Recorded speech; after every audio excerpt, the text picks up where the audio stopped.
ఎప్పుడు చూసినా yes boss అంటాం అనుకున్నావా? ఆ వీడియో చూసినా ఎస్ బాస్ రా అనసూయ ఏముండదు అన్న, ఊకే అనసూయ ఊకే వేస్ట్ గా మనము హైలైట్ చేస్తున్నాం. ఆమె తోటి ఏమున్నది, ఆమె మన కల్చర్ని గౌరవిస్తుందా? ఆమె ఇండియాలో ఉన్న ఆడవాళ్ళ పద్ధతులే మనకు గౌరవిస్తుందా? గౌరవించిన ఆమె గురించి మాట్లాడినా దండగా అగో చూడు అనసూయ అనగానే ఆయనకు మనం అలసిచ్చినాం. అనసూయ అట సారీ ఊకే అనసూయ ఆమె ఫోటోలు చూసిన ఇంతకు ముందు, అందుకే అదే అంటే స్టార్టింగ్ లా ఎంత పద్ధతిగా మాట్లాడుతుండే, ఇప్పుడు డబ్బు ఎక్కువ వచ్చిందని అలా మాట్లాడుతున్నాడు. ఇప్పుడు ఆయనకు ఏమైందంటే ఆయనకు బలిపించింది మనమే, మెయిన్ ఇంపార్టెంట్ మనల్ని మనమే తిట్టుకోవాలి. నిజంగా ఆ రోజు దెబ్బ తాకింది ఆల్రెడీ మీకు తాకింది. కాకపోతే ఒకటి ఏంటంటే అలాంటి వ్యక్తిని లేపిందే మనం. ఒకదాన్ని మంచిదాన్ని సపోర్ట్ చేస్తుండని వాళ్ళ అమ్మోళ్ళని వాళ్ళని ఇళ్ళని తిడతా ఉంటే మనం అప్పుడు సపోర్ట్ చేసినాము, వాడు అందరిని అదే అలసుగా తీసుకొని ప్రతి ఒక్కరిని తిడుతున్నాడు. ఇప్పుడు మనం ఏంటంటే అప్పుడే ఖండించుంటే ఎవరు రాకుండ్రి. ఇంకోటి మన శివాజీ సారు సామాన్లు అనే వాడిండు కదా, ఆ వాడితే ఏమైంది ఏం కథ అనేది చెప్తా. మెయిన్ ఇంపార్టెంట్ ఈ అనసూయ మేడంకి సామాన్లు అనే అన్నందుకు కోపం వచ్చింది, తప్పే ఆయన అన్నది ఓకే. మరి అది ఇన్స్టాలో కానీ యూట్యూబ్లో కానీ ఎప్పటి నుంచో ఫేమస్ అయింది.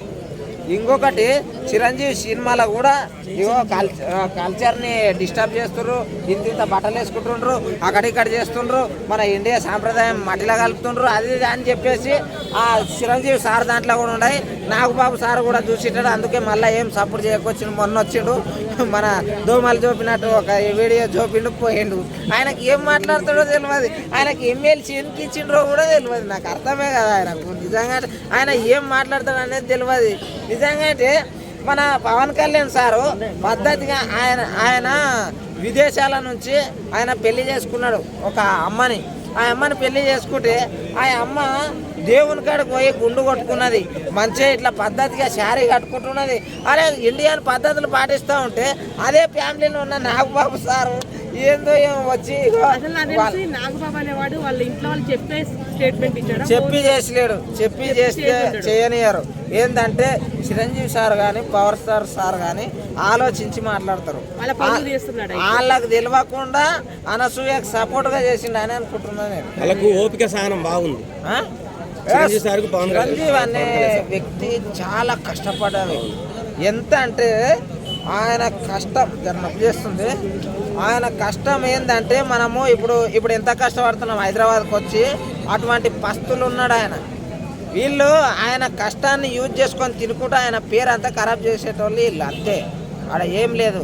ఆయన పేరుని బరాబర్ నిలబెట్టేదే రామ్ చరణ్ గారు. ఆయన ఒక ఆడపిల్లకు ఉండాల్సిన మంచి బుద్ధులు అనేటివి ఆయనకు ఉన్నాయి. ప్రతి ఒక్కరితో ఎట్లా మెలగాలి, ప్రతి ఒక్కరితో ఎట్లా ఉండాలి, ఏం మాట్లాడాలి, ఎవరికి ఏం చెప్పాలి, అది దానిల గురించి ప్రతి తెలిసిన వ్యక్తి అంటే రామ్ చరణ్ సారే. మెగా ఫ్యామిలీకి ఇజ్జత్ నిలబెడతాడు. నిజం చూస్తున్నాడు.